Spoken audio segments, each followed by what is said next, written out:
오늘은 페르시아 제국의 역사에서 정말 중요한 한 장면을 들여다볼까 하는데요.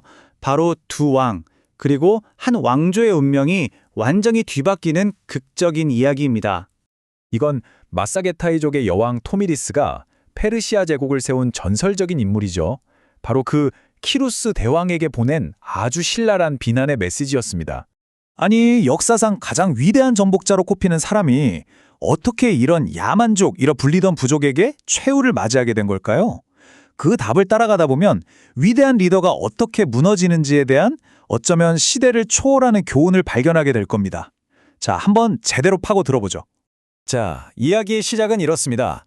마사게타이족이 우린 복종 못한다 하니까 키루스가 당연히 화가 났겠죠? 그래서 원정을 떠나는데 처음부터 힘으로 밀어붙인 게 아니었어요. 아주 교활한, 뭐랄까, 꾀를 냈죠. 그러니까 처음엔 와인으로 함정을 파서 여왕의 아들을 사로잡는 데 성공해요. 그런데 여기서 토밀리스 여왕이 분노의 메시지를 보내죠. 남자답지 못하다고요. 바로 이 모욕 한마디에 자존심이 상한 키루스가 이성을 잃고 모든 포로를 풀어주고 정면 대결을 해버린 겁니다. 정말 흥미롭지 않나요? 그 치밀했던 전략이 단 한 번의 도발에 그냥 와르르 무너져버린 거죠. 근데 여기서 비극이 더해집니다. 포로로 잡혔던 여왕의 아들이 그 수치심을 이기지 못하고 스스로 목숨을 끊어버린 거예요. 이 일이 벌어지자 전쟁은 그냥 전쟁이 아니라 맹렬한 복수전으로 완전히 성격이 바뀌어버렸습니다. 결과는 처참했습니다. 이판사판으로 덤벼드는 말 그대로 잃기 없는 마사게타이족의 복수심이 페르시아 대군을 압도해버렸어요. 그리고 위대한 왕 페르시아를 세운 키루스는 바로 이 전투에서 전사하고 맙니다. 이렇게 위대한 왕이 허무하게 죽고 나자 당연히 왕위는 그의 맏아들 캄비세스 2세에게 넘어갔습니다. 그런데 이 아들은요, 아버지 키루스와는 정말 다른 사람이었습니다. 완전히 정반대의 인물이었죠. 여기 딱 비교가 되죠? 아버지는 관용의 아이콘이었는데 아들은 잔혹함으로 유명했어요. 아버지가 제국을 건설했다면 아들은 공포를 심었죠. 한 명은 전략가, 다른 한 명은 충동적이고 의심만 많고, 백성들이 아버지는 존경했는데 아들은 그냥 무서워만 한 거예요. 이 둘의 리더십 차이가 페르시아 제국의 운명을 뒤흔들게 됩니다. 캄비세스가 어떤 인물이었는지 보여주는 대표적인 일화가 이집트 침공인데요. 시작이 정말 어이가 없어요. 이집트 왕이 결혼 상대로 공주가 아니라 하녀를 보내서 자존심이 상했다? 이게 이유였어요. 거기에 격분해서 이집트를 침공했는데 막상 가보니까 자기를 모욕했던 왕은 이미 죽고 없었거든요. 그러니까 그 미라를 길거리로 끌어내서 불태워버립니다. 이게 국가를 다스리는 왕의 모습인가요? 모든 게 전략이 아니라 그냥 사소한 복수심, 그 깨지기 쉬운 자존심 때문에 움직였던 거죠.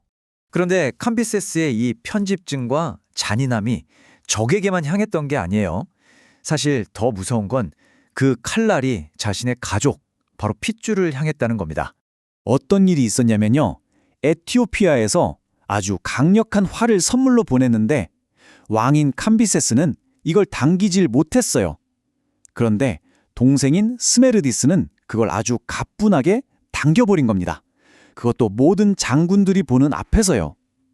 이 공개적인 망신, 이 굴욕감이 왕의 마음속에 아주 치명적인 질투의 불씨를 지폈습니다. 결국 어떻게 했을까요? 그는 동생을 페르시아로 돌려보내놓고는 뒤따라 자객을 보내서 사막에서 죽여버립니다. 이게 정말 충격적인 거죠. 다른 이유도 아니고 오직 자기 자존심 때문에 하나뿐인 동생이자 왕국의 유일한 남자 후계자를 자기 손으로 없애버린 겁니다. 자, 그런데요. 이 모든 비극적인 이야기에 정말 기묘한 운명 같은 반전이 숨어 있습니다. 그 실마리는 시간을 거슬러 올라가 아버지 키루스가 죽기 바로 전날 밤에 꿨던 꿈에서 시작됩니다. 꿈 내용은 이랬어요. 다리우스라는 젊은이에게 아주 큰 날개가 둘 달려있는데 한쪽 날개는 아시아를, 다른 날개는 유럽을 덮고 있더라는 겁니다. 키루스는 이 꿈을 보자마자 이건 반역의 징조다 라고 해석했어요. 자기가 믿는 장군의 아들, 저 다리우스가 언젠가 내 왕좌를 빼앗을 거라는 불길한 계시로 받아들인 거죠. 여기서 섭리라는 개념을 생각해 볼 수 있어요. 역사가 어떤 보이지 않는 거대한 힘, 신의 손길에 의해 이끌어진다는 생각이죠. 우리가 보기에 우연 같고 비극적인 사건들이 사실은 더 큰 그림의 일부라는 관점 말이에요. 그렇다면 만약 키루스가 그 꿈을 완전히 잘못 해석한 거라면 어떨까요? 그게 반역에 대한 경고가 아니라 앞으로 일어날 일에 대한 예언이었다면요. 다시 캄비세스 이야기로 돌아와서 그는 자기 손으로 남동생을 죽였죠. 심지어 여동생까지 죽입니다.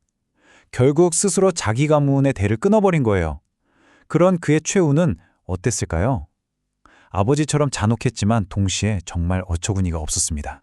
정말 황당하게도 황급히 말에 올라타다가 실수로 자기 칼에 허벅지를 찔렸는데 그 상처가 덧나서 죽고 맙니다.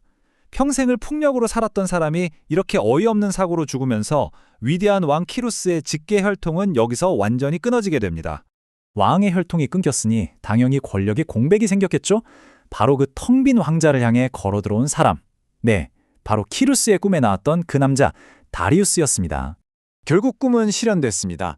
아시아와 유럽을 덮는 날개를 가졌던 그 남자, 다리우스가 페르시아 제국의 새로운 주인이 된 거죠. 이제 보니 그 꿈은 키루스에 대한 반역을 경고한 게 아니었어요. 오히려 키루스의 혈통이 비극적으로 끊기고 난 뒤 누가 그 뒤를 이을 것인가에 대한 놀라운 예언이었던 셈입니다. 자, 이 길고 극적인 이야기를 통해 우리가 뭘 생각해 볼 수 있을까요? 첫째, 리더에게 가장 무서운 적은 어쩌면 자기 안의 자만심일 수 있다는 것. 둘째, 잔인함과 의심은 결국 자기 자신을 파괴하는 힘이라는 것. 그리고 마지막으로 전혀 상관없어 보이는 사건들이 모여서 거대한 역사의 흐름을 만들어낸다는 거죠. 한 사람의 성격적 결함이 제국 전체의 운명을 어떻게 바꿀 수 있는지 정말 극적으로 보여주는 사례입니다. 결국 역사는 개인의 혼란스러운 야망들이 부딪히며 만들어지는 걸까요? 아니면 보이지 않는 거대한 설계, 즉 섭리에 의해 정해진 길을 따라 흘러가는 걸까요? 페르시아 역사의 이 한 페이지는 우리에게 바로 이 근본적인 질문을 던지고 있습니다.